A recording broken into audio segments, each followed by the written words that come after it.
200 years before Jesus, a ruler desecrated the temple in Jerusalem. Yet in Mark 13:14, Jesus says the abomination of desolation is still coming. What was he talking about? And why did he warn people to flee immediately when it appeared? We're exploring Mark 13:14 to 23. Let's read verse 14 from the ESV. But when you see the abomination of desolation standing where he ought not to be, let the reader understand, then let those who are in Judea flee to the mountains. A quick recap. Jesus is answering a question that Peter, James, John, and Andrew asked after Jesus predicted the destruction of the temple. They asked, "When will these things be, and what will be the sign when all these things are about to be accomplished?" Verses 5 to 13 were in answer to that question, as is what we're studying today. Now Jesus says something will be placed somewhere. The abomination of desolation will be standing where it ought not to be. What does all that mean? First, the phrase translated abomination of desolation means a defiling thing that results in uncleanness and uninhabitability. In other words, a thing that is so repulsive and inappropriate that it renders the place unfit for occupation or use. Next, it will be standing where it ought not to be. In the context of Mark 13, the location of focus has been the temple, so it seems safe to assume that the place it ought not to be is, in fact, the temple. Judaism lists many things that are unclean and defiling. Jesus says there will be an abominable, defiling thing standing in the temple where it does not belong, and its presence there will render the place uninhabitable and desolate. He does not say what that thing will be. What does Jesus say is the proper response to seeing this event? If you're in Judea when this happens, flee to the mountains. Get away from Jerusalem. Don't stick around to see what happens next. It sure sounds like this is the sign that the 4 fishermen asked for. The abomination of desolation standing in the temple is the sign that the aforementioned destruction of the temple is imminent. When you see it, flee. But in the middle of the verse, Mark, as an editor, makes a parenthetical comment. Let the reader understand. How do we know this is a comment from Mark and not a part of Jesus' statement? In the narrative, Jesus is talking to his disciples. He doesn't have readers, but Mark is the writer of the account we're reading. Let the reader understand more naturally applies to Mark's readers than to Jesus' listeners. But what does Mark's comment mean? To what does it refer? If you were a Jewish reader of Mark in the 1st century, you would recognize the phrase abomination of desolation from the book of Daniel, in which it appears in chapters 9:27, 11:31, and 12:11. You would also know that in 167 BC, 200 years before Jesus, Antiochus IV, Epiphanes, converted the Jewish temple to Zeus worship, sacrificed pigs there, and outlawed key practices of the Jewish religion. This is what led to the Maccabean revolt, which gives us the story of Hanukkah. Why does any of this matter? Because Mark's readers have a frame of reference for something happening in the temple that defiled and disrupted the sacrificial system. They've seen it before. But what is of greater significance is that Jesus speaks of this desolating abomination as a still future event. Antiochus's desecration was a preview. Jesus told his disciples, when you see a similar desecration of the temple, get out of here. It's interesting to note that when the Romans destroyed Jerusalem and the temple in 70 AD, the legions set up their pagan symbols and standards around the temple complex, defiling the place just before its destruction. How urgent is Jesus' warning to flee? Look at verses 15 and 16. Let the one who is on the housetop not go down, nor enter his house to take anything out, and let the one who is in the field not turn back to take his cloak. Don't go down, don't go in, don't turn back. Flee empty-handed. What does that imply? There's no time to waste. You won't be able to risk taking time to gather your things. When this calamity falls, it will be sudden. There's no time to prepare your exit. Just get out. Look at verses 17 and 18. And alas for women who are pregnant, and for those who are nursing infants in those days. Pray that it may not happen in winter. Alas is the same word we translate as woe, and is either a crying out in anguish or a recognition of something worthy of anguish.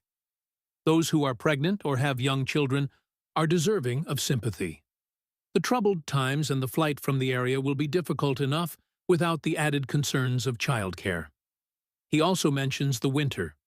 In that part of the world, winter is the rainy season and brings mud and swollen streams and rivers. What picture is Jesus painting?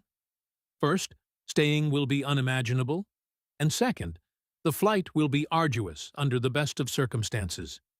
Just hope you don't face any extra challenges while fleeing, such as childcare or bad weather. On to verse 19. For in those days there will be such tribulation as has not been from the beginning of the creation that God created until now, and never will be. Just in case the disciples aren't appreciating the full seriousness of the scenario Jesus is describing, he adds a note of historical uniqueness. This tribulation, this time of trouble, will be more intense than any before, or any that might follow. It will be the worst tribulation in history, from creation to the present and beyond. Based on verse 19, how seriously should they be taking Jesus' description? Let me know in the comments. On to verse 20. And if the Lord had not cut short the days, no human being would be saved. But for the sake of the elect, whom he chose, he shortened the days. If you'll indulge me for a moment as I read this passage, I imagine Peter, James, John, and Andrew with horrified looks on their faces. The sign they've asked about will usher in the most awful tribulation in all of history. But Jesus adds verse 20, without divine intervention by God, no one would be left. But God will intervene by cutting the time short, by limiting the duration of these events. And why does God intervene? For the sake of the elect, or the chosen ones, whom God has chosen. Knowing that the destruction could be total, God intervenes by limiting the time frame to preserve a remnant of his chosen people. How long will this terrible time last? Neither Jesus nor Mark tells us. But the purpose of the statement in verse 20 seems clear. Don't despair. God is still active for his purpose and will preserve his covenant people.